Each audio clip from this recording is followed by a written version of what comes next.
Pensa só num evento natural, um que pudesse, de repente, apagar o nosso mundo como a gente conhece. Isso não é ficção científica não, é história. E hoje a gente vai mergulhar no que aconteceria se esse tal apocalipse solar acontecesse de novo nos dias de hoje. Então, a pergunta é essa. O que aconteceria se a maior tempestade solar da história batesse na Terra hoje? E olha, isso não é papo de filme catástrofe não, viu? É uma possibilidade bem real. Imagina toda a nossa civilização digital, cada pix, cada zap, cada lâmpada acesa, tudo isso de cara com a fúria do Sol. O resultado? Seria imediato e, para ser sincero, catastrófico. Primeiro de tudo, sem internet. Acabou. Esquece rede social, Netflix, home office, a base da nossa sociedade, da nossa comunicação simplesmente, desligada. Depois, sem eletricidade. As redes elétricas do mundo todo em colapso. Isso quer dizer o quê? Sem luz, sem geladeira, hospitais no limite, nada que precise de uma tomada funcionando. Um apagão global. E para fechar o pacote, sem comunicação global. O silêncio total. Sem celular, sem rádio, sem GPS, a gente ficaria completamente isolado, jogado de volta para um mundo de mais de 100 anos atrás. Bom, vamos lá. Esse cenário todo, que parece coisa de cinema, ele é baseado numa coisa que aconteceu de verdade, tá? O chamado Evento Carrington, lá em 1859. E para a gente entender o estrago que seria hoje, a gente precisa voltar no tempo e ver o que rolou. E olha, tudo foi muito, mas muito rápido. Finalzinho de agosto de 1859, os astrônomos já estavam vendo que o Sol estava meio agitado, sabe? Aí, no dia 1º de setembro, um cara chamado Richard Carrington viu uma erupção solar, uma coisa gigantesca. E o mais maluco, em menos de 18 horas, essa onda de partículas bateu na Terra. Isso é uma velocidade absurda. Normalmente essa viagem leva dias, o que daria um tempo para a gente se preparar.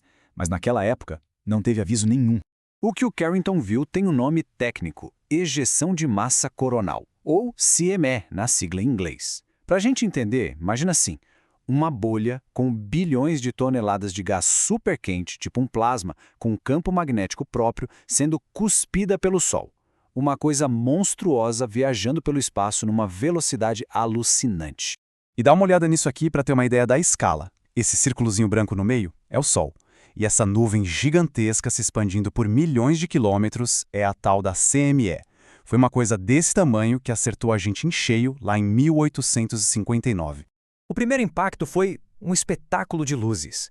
Auroras, aquelas luzes que a gente só vê nos polos, apareceram em lugares como Caribe, Colômbia, Cuba.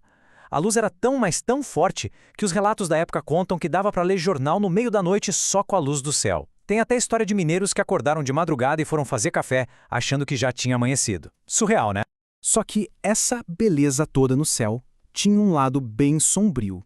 A tempestade mexeu com a tecnologia mais de ponta daquela época, o telégrafo. E os resultados foram, digamos, eletrizantes. Basicamente, a tempestade criou eletricidade direto nos fios do telégrafo. E aí, virou o caos. Os operadores começaram a tomar choque. Saía faísca das máquinas, o papel do telégrafo pegava fogo do nada. E a história mais incrível de todas.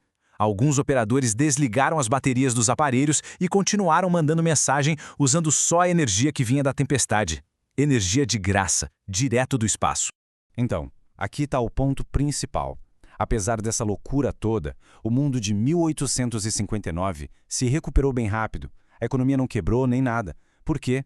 Porque o mundo simplesmente não dependia de eletricidade como hoje, não era conectado. O mundo não era vulnerável, ainda.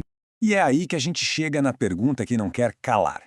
O que aconteceria se essa mesmíssima tempestade, que só deu uma chamuscada na tecnologia do século XIX, atingisse em cheio a nossa civilização de hoje, que é totalmente dependente de energia e de internet? Pois é, a comparação chega a dar um calafrio. Em 1859, fios de telégrafo sobrecarregados. Hoje, a gente está falando do colapso de redes elétricas de continentes inteiros, de satélites virando lixo espacial e da espinha dorsal da internet simplesmente se partindo. Vamos entender melhor onde o bicho pega. Primeiro, as redes elétricas. Elas são a maior preocupação. As correntes da tempestade poderiam literalmente fritar os grandes transformadores, sabe? E isso causaria apagões que poderiam durar meses, talvez anos. Depois, os satélites. Sem eles, adeus GPS, adeus TV, adeus transação com cartão de crédito, grande parte da comunicação mundial ia para o espaço, literalmente. E claro, a própria internet, com seus cabos submarinos e data centers, e as comunicações por rádio também estariam em risco. E olha, isso não é só teoria não. A gente tem um exemplo mais recente. Em março de 89, uma tempestade solar bem mais fraca que a de Carrington acertou a Terra. E a região de Quebec, lá no Canadá, sentiu o golpe em cheio. O resultado, 6 milhões de pessoas no escuro. E é bom lembrar, isso foi com uma tempestade moderada. Agora imagina o que uma tempestade com a força da Carrington faria.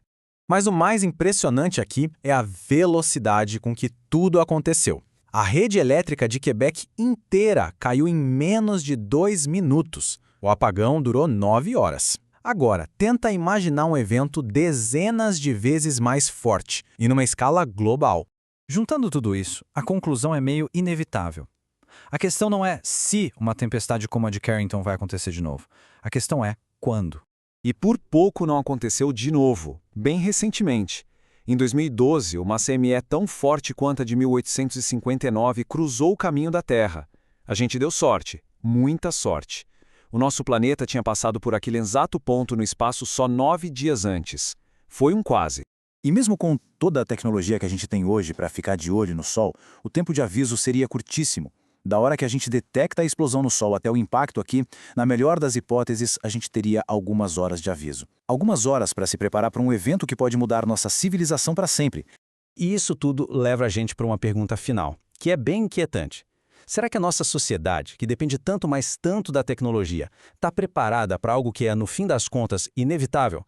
E aí, o que acharam? Pensa aí, qual seria a coisa mais difícil de enfrentar num mundo sem eletricidade e sem internet? Deixa aqui nos comentários o que vocês pensam. E aproveita para dizer qual outro assunto a gente devia destrinchar por aqui. Se curtiu entender melhor as forças que comandam o nosso universo, já se inscreve no canal para não perder as próximas análises. Valeu pela companhia e da próxima vez que olhar para o Sol, lembra do poder que ele guarda. Até mais!